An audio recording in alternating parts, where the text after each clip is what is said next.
Hey everyone, Andy Raffel from eTeknix.com and welcome to another episode of What's in the Box.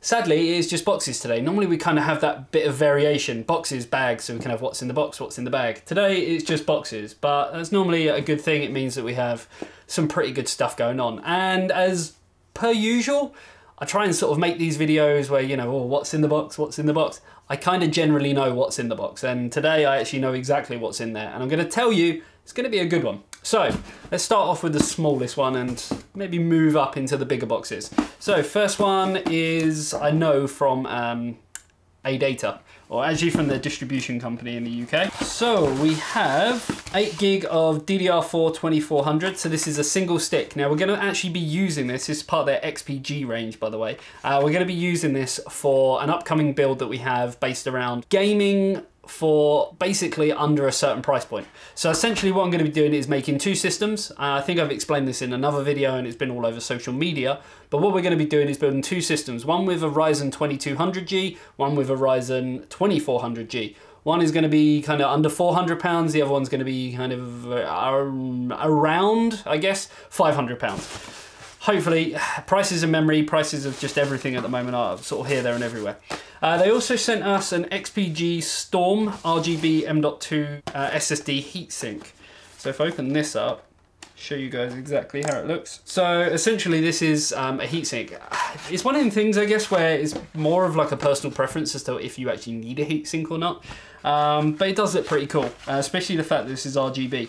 So that didn't sound good. Right, so basically you've got this heatsink here, has got like a little blower style fan on it, which is pretty cool, but this is all gonna light up as well. You can see the cables that it connects into, comes with other cables as well. And it's just gonna look really cool, especially in like a kind of RGB based build. And looking at the box, it is compatible with Asus AuraSync, Gigabyte RGB Fusion, MSI Mystic Light and ASRock RGB. So pretty much it'll work with any motherboard. So thank you, ASRock. So the next one, again, is from exactly the same people. Basically, I asked for more stuff for one of the other builds. They forgot to send some of it, so they sent that in one box and then the rest in another. Logistical nightmare. So starting off, we have basically the same memory as what I just talked about, but this time it's a 16 gig kit. So this is 2x8 gig modules, DDR4 2400, 16 gig XPG, and this is part of the Gamix D10 range. So this is how the modules actually look themselves. Look pretty understated, but you know, this is going to be for an affordable gaming system under a certain price point. So you want it, I don't know, you don't want to go too garish with it, I guess. So either way, I actually really like the look of these. They look really kind of, you know, good quality. So that's them. We also have another one of the XPG Storm M.2 SSD heatsinks. I won't get that one out because I've already shown you. But then, and this is the really cool thing. So when we were pricing up the kind of two builds, the one with a 2200G, the one with a 2400G, we looked at, you know, what could we do? Do we put a hard drive in it, or do we just get an SSD and put that in it? Or do we kind of just try and really get the best value for money performance versus price? That's where we came up with these. Both of these builds are going to have 256 gigabyte NVMe Gen 3x2 SSDs. So this, if I open one up, is just, I was looking on Amazon and looking at all of, obviously you've got Western Digital with their blue M.2 SSDs, and you've got their black NVMe PCI Express SSD, then you've got Toshiba and their RD400 and all this kind of stuff. ADATA absolutely killing it on price. So what you have here is the actual drive itself, XPG 256 gig. I think this works out about 75, 76 quid. So in America, it's going to be about $90. That for a 256 gig NVMe drive is just fantastic. You also get this little cover with the XPG logo on it, but obviously we might try and use the Storm if we can get the pricing in there. So yeah, I'm really looking forward to sort of building these and seeing kind of how they come out, and you know, performance wise, you don't need a graphics card. That's the joy of these whole builds. You don't need a graphics card. So where we're saving money there, we can afford to put it into an NVMe SSD. Fantastic, I think. If you think it's a good idea, let me know in the comments below, or would you rather sort of have that money towards a graphics card? Obviously you can't buy a decent graphics card for £76 or whatever it is. So, but yeah, I'd love to know what you guys think. Right, moving on, we have a box that is upside down. So let's turn that up the right way. So we reached out to Creative. We've actually done a written review on this before. but we're trying to sort of diversify the channel a little bit. And a lot of people who are obviously interested in computers are also interested in sort of, you know, pro audio and console gaming and all that kind of good stuff. So essentially they sent us over the Katana. So this is part of their Sound Blaster X Pro gaming range. Essentially it is a soundbar and a subwoofer. Now I'm really into my pro audio. Downstairs in my sort of living space, I've actually got 65-inch LG TV and 5.1 KEF surround sound. I'm actually going to put speakers in the ceiling, so I've got 5.1.2 Dolby Atmos. So I'm really into my sort of, you know, pro audio when it comes to that. So I'm really interested to sort of see how the Sound Blaster X Pro Gaming Katana is actually going to be. And I love the fact that, of course, a product is not a product anymore unless it has RGB, as we've seen from the ADATA XPG stuff. And as you can see on this wonderful thing, Aurora Reactive. So it's actually gonna, I'm guessing, kind of react with, you know, the movie or the music or whatever you're playing through it. So really interested to sort of see how this goes. Customizable 24-bit high-res gaming under monitor audio system. Okay, there's more information on the back, by the way, just showing you all about the soundbar itself. Don't think they actually talk about the subwoofer too much. You get a little remote with it as well, but hopefully you get the general idea. Virtual 7.1 surround sound, optical in, USB audio, 24-bit, 96 kHz.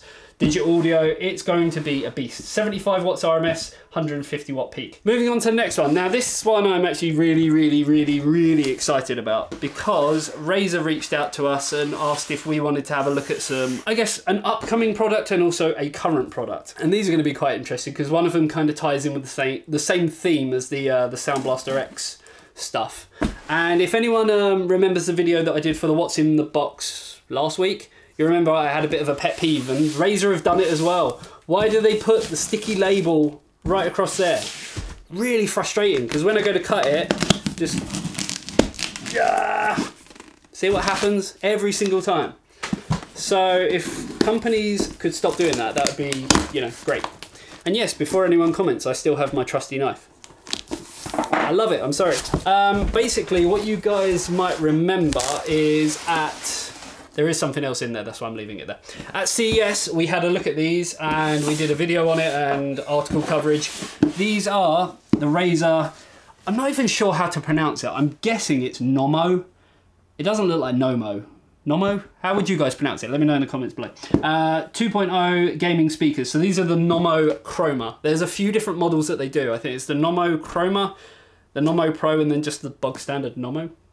I think so. I think the Nomo is basically the same as these, but no RGB on the base. Then you've got the Nomo Chroma, which obviously has RGB. Then the Nomo Pro has like a great big subwoofer that looks like a trash can, kind of a bit similar to the Apple, you know, the trash can looking thing, that.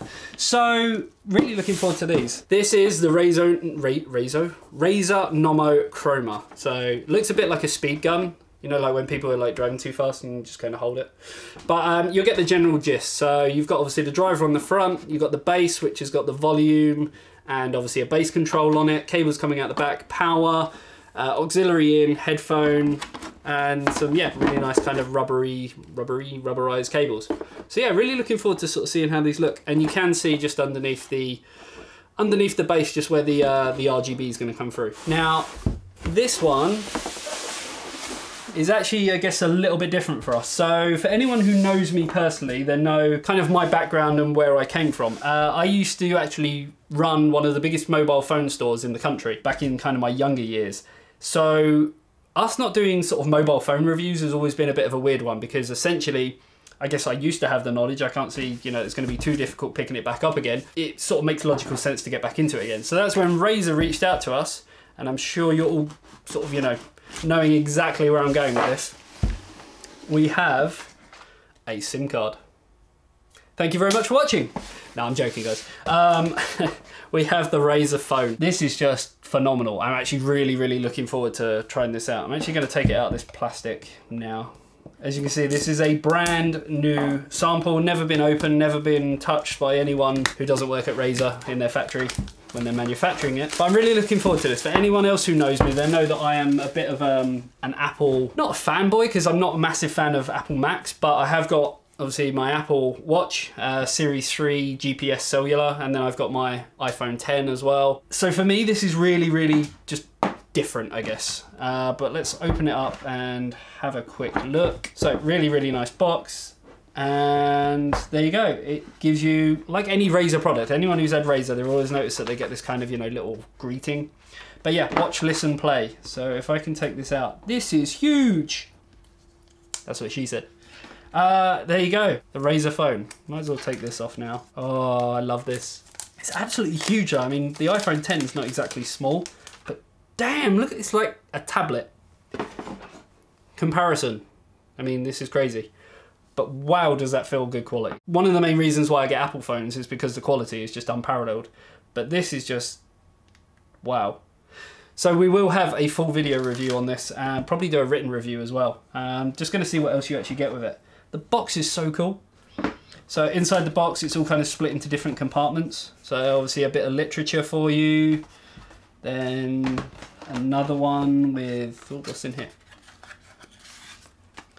Okay, so that's a cable, a USB-C audio adapter.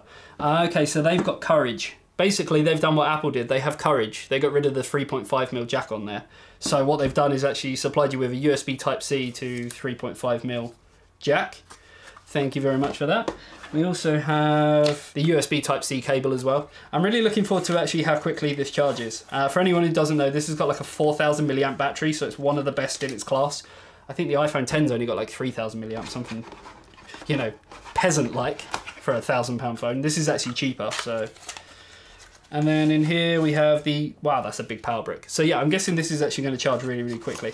Other specs of the phone, just kind of, you know, off the top of my head, it is the first phone in the world with a 120 Hertz display on it. So this is just going to be like buttery smooth at scrolling, gaming, and yeah, I mean gaming, 120 Hertz when you're holding it like this. Probably one of the reasons why it's actually quite big is so you can properly play on it. One of their slogans, I remember seeing it from their website, is if it hasn't got a 120 Hertz screen, it's not a game, you can't game on it, or something down that kind of route.